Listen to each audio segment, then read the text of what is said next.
बेटियां दो कुलों को महकाती हैं। एक पिता की अपनी बेटी को दी गई सीख। विवाह के बाद पहली बार मायके आई बेटी का स्वागत सप्ताह भर चला। सप्ताह भर बेटी को जो पसंद है वो सब किया गया। वापस ससुराल जाते समय पिता ने बेटी को एक अति सुगंधित अगरबत्ती का पैकेट दिया और कहा कि पुत्री, तुम जब ससुराल में पूजा करोगी तब ये अगरबत्ती जरूर जलाना। माँ ने मंद स्वर में कहा, बिटिया प्रथम बार मायके से ससुराल जा रही है तो भला कोई अगरबत्ती जैसी चीज देता है। पिता ने झट से जेब में हाथ डाला और जेब में जितने भी रुपए थे वो सब बेटी को दे दिए। ससुराल में पहुंचते ही सासू माँ ने बहू का बैग टटोला और पूछा कि तुम्हारे माँ बाप ने विदाई में क्या दिया। कुछ विशेष न मिलने पर उनकी नज़र अगरबत्ती के पैकेट पर पड़ी। क्रोधवश सासू माँ ने मुंह बनाकर बहू से बोला कि कल पूजा में ये अगरबत्ती लगा देना। सुबह जब बेटी पूजा करने बैठी, अगरबत्ती का पैकेट खोला तो उसमें से एक चिट्ठी निकली। लिखा था, बेटी, यह अगरबत्ती स्वतः जलती है मगर संपूर्ण घर को सुगंधित कर देती है।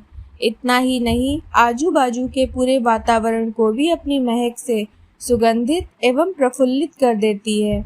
हो सकता है कि तुम कभी पति से कुछ समय के लिए रूठ जाओगी या कभी अपने सास ससुर जी से नाराज हो जाओगी, कभी देवर या ननद से भी रूठोगी, तुम्हें किसी से बातें सुननी भी पड़ जाए या फिर कभी अड़ोस पड़ोसियों के बर्ताव पर तुम्हारा दिल खट्टा हो जाए, तब तुम मेरी ये भेंट ध्यान में रखना।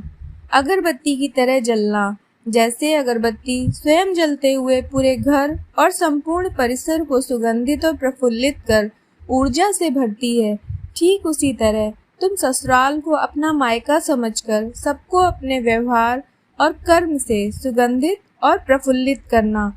बेटी चिट्ठी पढ़कर रोने लगी। सासू माँ दौड़ कर आई। पति और ससुर जी भी पूजा घर में पहुँचे जहाँ बहू रो रही थी।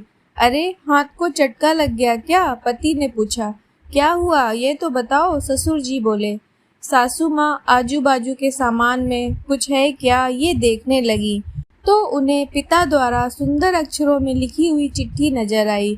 चिट्ठी पढ़ते ही उन्होंने बहू को गले से लगा लिया और चिट्ठी ससुर जी के हाथों में दी। चश्मा न पहने होने की वजह से चिट्ठी बेटे को देकर पढ़ने के लिए कहा। सारी बात समझते ही संपूर्ण घर स्तब्ध हो गया। सासू माँ उच्च स्वर में बोली, अरे ये चिट्ठी तो फ्रेम करानी है, ये मेरी बहू को मिली हुई सबसे अनमोल भेंट है। पूजा घर के बाजू में ही इसकी फ्रेम होनी चाहिए और फिर सदैव वह फ्रेम अपने शब्दों से संपूर्ण घर और अगल बगल के वातावरण को अपने अर्थ से महकाती रही और अंततः अगरबत्ती का पैकेट खत्म होने के बावजूद भी। क्या आप भी ऐसे संस्कार अपनी बेटी को देना चाहेंगे? बेटियां दो कुलों को महकाती हैं। दोस्तों, उम्मीद है आपको वीडियो पसंद आई होगी। कमेंट करके जरूर बताइए। चैनल पर नए हो तो सब्सक्राइब करें। आपका बहुत बहुत धन्यवाद।